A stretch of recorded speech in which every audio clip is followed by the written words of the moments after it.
153 élèves de la Roselière de Chambly qui vont perdre leur école d'un volet particulier d'ici juin de l'année prochaine, à la suite de l'annonce de la fermeture par la commission scolaire des Patriotes. Et on va s'entretenir avec quelqu'un qui a cette école-là à cœur. Je vais écouter donc un parent, membre du comité de la pérennité, Mme Fabienne Camilleri. Bonjour. Bonjour, M. Léveillé. Alors, une manifestation d'organiser d'abord? Oui, on a une manifestation à San Bruno à 11h ce matin, devant les bureaux de la commission scolaire des Patriotes, pour dénoncer le processus de fermeture de notre école, la Roselière à Chambly. Donc, plus de 300 personnes vont se réunir ce matin à ce sujet.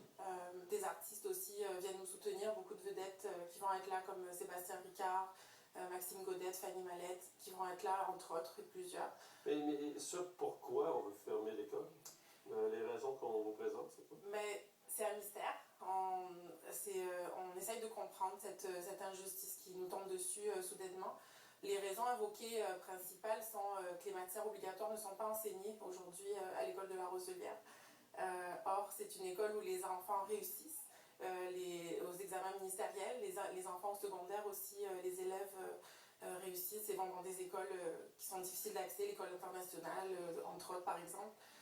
Donc les preuves sont là. Donc si ces enfants ne reçoivent pas des enseignements de qualité, ça n'a pas de sens. Mais attendez, l'école elle existe depuis combien de temps? C'est une école qui existe depuis 16 ans, qui a été créée par des parents en partenariat, en collaboration avec la commission scolaire.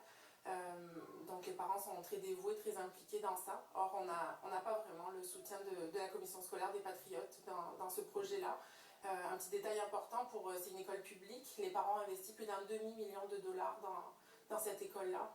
Mais en quoi elle se distingue des autres pour qu'on en arrive à ça en disant « vous enseignez pas les bonnes affaires » je ne sais pas, j'essaie de comprendre. La différence, c'est un projet éducatif qui est axé sur les arts. Les arts sont un moyen d'apprentissage dans cette école-là. C'est une école à volet particulier. Donc, des écoles à volet particulier. Un sport-études est à volet particulier. Il en existe plusieurs au Québec. Il y a des écoles alternatives à travers tout le Québec aussi. La commission scolaire est tombée soudainement avec cette décision il y a quelques semaines, sans aucune consultation auprès des parents, des enseignants. Et c'est ce qu'on dénonce aujourd'hui, ce manque d'équité totale dans le processus. Si vous dites là, il n'y a aucune consultation, vous arrivez, que vous me dites là maintenant que vos enfants ont fréquenté pendant des années. C'est des enfants de quel âge à quel âge? C'est une école primaire, donc de la maternelle jusqu'à la 6e année.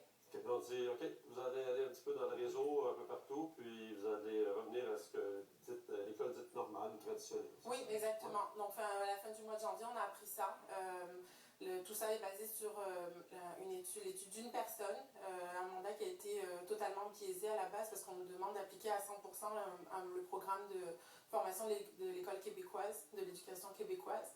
Or, quand on demande aux autres enseignants des écoles traditionnelles si ce programme est appliqué à 100%, il ne l'est pas appliqué. La même personne qui a établi ce mandat dit elle-même dans des écrits noir sur blanc qu'au Québec, ce programme n'est malheureusement pas appliqué à 100% et que il y a beaucoup de travail à ce sujet. Nous, on nous demande, une école à vocation particulière, de l'appliquer à 100%.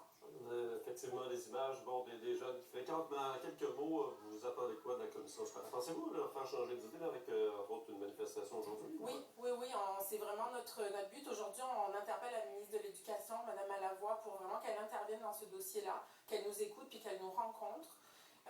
Puis qu'elle trouve une solution de sortie de crise, parce qu'on est vraiment dans une crise actuellement. D'ailleurs, on a le soutien de toute la population. Actuellement, on a une pétition en ligne, on atteint déjà plus de 5000 signatures en quelques semaines. Vous pouvez regarder aussi sur notre site corpolaroselière.org pour suivre tout ça. corpolaroselière.com et manifestation aujourd'hui devant la commission scolaire des Patriotes, je pense que ça Oui, à 11h. Bon, vous nous reviendrez